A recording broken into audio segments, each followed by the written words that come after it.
Hey, it's Dave Brown here, host of Now with Dave Brown on AMI. Check out this latest highlight from the show. Let's continue our conversation on design and inclusion. National Accessibility Week is right around the corner. It takes place between May 31st and June the 4th. Events will be held throughout the week, and organizations will be raising awareness about the work they do on the accessibility front. Marco Pasqua is an accessibility consultant, and he joins us this morning from Vancouver, BC. Hey, good morning, Marco.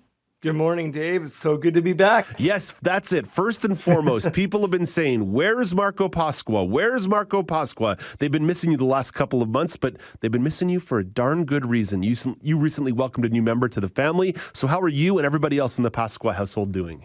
We're doing fantastic. In fact, my wife and I, we welcomed our very first baby girl to the family, Stella Isabella Pasqua, which is actually kind of fitting because you remember one of the shows we did a sort of a tour of our nursery, our accessible nursery, and there's stars on the wall, and Stella means star in Italian. So we thought Stella Isabella Pasqua was a really great way to ring her into the family. And to be honest, it's been an amazing experience. So I can't wait to share with the audience and the group some of the things that we've learned about parenting and accessibility along the way. Oh, love that, Marco. Well, again, a major congratulations to you and the family. Glad to hear everybody's doing well, but super happy to have you back in the fold. So let's turn to National Accessibility Week. What are some of the benefits of a week-long event like this? Now, I'm putting event up in air quotes because it's obviously more than just a singular event. Yeah, I think that events like this are really great because they highlight how accessibility is more than just one-dimensional. I think that accessibility impacts people in a wide variety of different ways, and National Accessibility Week is a great way to highlight how people across Canada and the world are really showcasing their abilities in unique and special ways. And it actually comes down to how the environment kind of works with us and works with our abilities to really make us shine in our community. And that's the awesome thing about Accessibility Week is that we have an opportunity to really show the world what we're capable of. So there are many organizations who are going to be taking part in some way, shape, or form. Who are a few that we should be on the lookout for? Well, two I want to mention today. As you know, I have a very long involvement with the Rick Hansen Foundation, and they let me know before today's show they have a lot planned for Accessibility Week. But one thing they wanted to highlight for sure is that they have a brand new RHF ambassador presentation that they've created to celebrate Accessibility Week. It's called Why It Matters. And this is approximately an hour long. It's a virtual presentation, and it shows groups and employees and youth how to remove barriers and create an inclusive world in the built environment and create difference makers. So that's really cool. And people can learn more about how that presentation can come to their organization by going to rickhansen.com/ambassadors and book a presentation across Canada today. And the second group I wanted to bring up was actually Easter Seals, British Columbia. They've got on June 2nd a Accessibility Week Stars recognition program that they're doing that celebrates organizations and individuals that are increasing diversity, equity, and accessibility. And I'm actually going to be moderating some conversations there. So from 11 a.m. Pacific Standard Time till about 1:30 p.m., they've got that awards. And then the second half of that is actually going to be like a town hall where they're having a group of individuals come in, talk about what they're doing within their different sectors. And actually, we have Peter Burke, who's the VP of Marketing at AMI TV. He's actually going to be part of that panel of individuals who's representing the media category. So it's kind of cool that Easter Seals is doing this situation where people from different industries are able to talk about how accessibility impacts their industry and what they want to do moving forward. And people can learn more about that event by going to eastersealsbcy.ca/accessibility week. So that's national as well. Love that. Yeah, a couple of great organizations. They're doing fantastic work and definitely worth folks taking some time to check those out when that week rolls around. Now, Marco, in doing some research for this, you actually came across a really incredibly innovative idea called Revolve Air. So give us the lowdown on this product and even more particularly the issue that it's trying to solve. Yeah, so the Revolve Air is actually really interesting. It's a brand new type of wheelchair. You know, you've heard the saying reinventing the wheel, and this inventor has actually done that. This is incredible. It's kind of the size of like a mini carry-on bag, and essentially what it does is that the wheels tuck inside of the frame. They're showing a video right now on AMI TV where the wheels are almost like an umbrella, where when you expand an umbrella, it kind of comes out in a circular form to kind of cover your head. Well, that's what the wheels do when they tuck inside. And it's actually kind of neat that this inventor said, well, can we get a solid set of wheels that are easy for someone to travel with? Many individuals who use a manual wheelchair have difficulties when it comes to travel, as well, it's really challenging to kind of take your chair around. You've got to throw it into the bottom of into the airplane or to a train.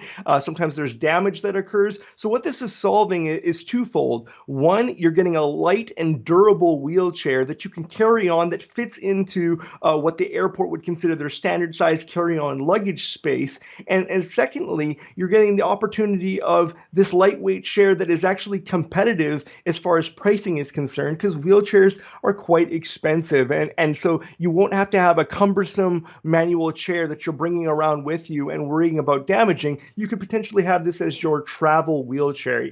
He says, the inventor, Andrea Moselin, I hope I'm saying his name right. I connected with him. He's in Europe. He says it saves 60% of the standard size when it's tucked in to its compact format. And this is really interesting that he's doing this at this time.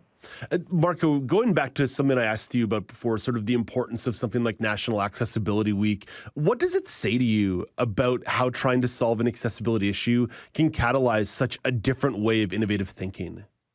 Yeah, I think that it's a really cool thing because people in the disability community have the advantage of saying that, there's a lot of challenges that we go through that are unique to ourselves. And I think that innovative thinking is always about trying to solve a challenge or a problem that is faced in society. So, inventors like Andrea creating this Revolve wheel, it just shows you he came from the car manufacturing industry. And he said, I'm actually seeing a challenge in the wheelchair market that I'm looking to solve. And so I think that it's really cool that we have inventors that are out there that are saying, this solves one thing for a specific demographic, but the ripple effect that it creates in the future is actually going to create other people to encourage them to come forward and create products like this as well. And I didn't get to mention that Revolve's wheel website is revolve-wheel. Currently, Andrea is looking for partners right now for the project to bring the wheelchair to the market. The prototype I've seen is incredible, but we need people like Andrea and other inventors to have the support, to have the backing from across our country and around the world to make sure that these innovations continue to come to light.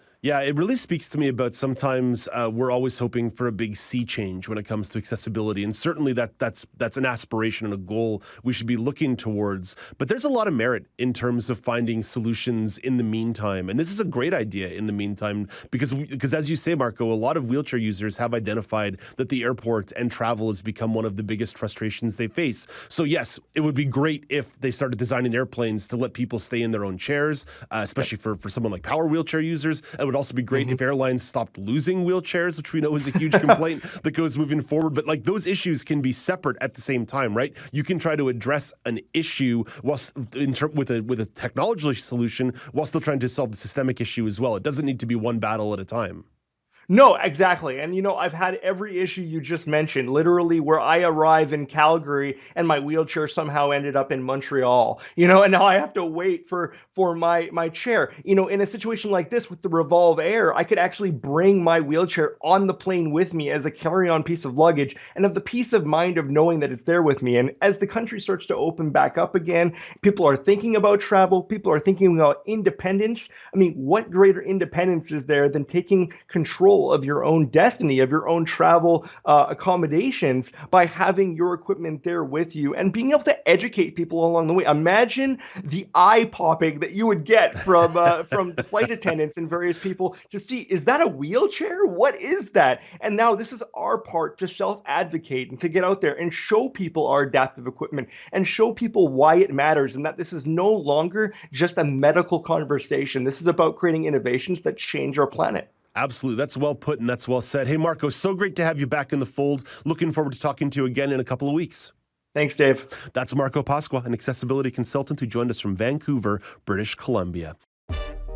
Do you want to dive into more conversations like this? Watch Now with Dave Brown weekdays at 9 a.m. Eastern on AMI TV or download the podcast wherever you listen.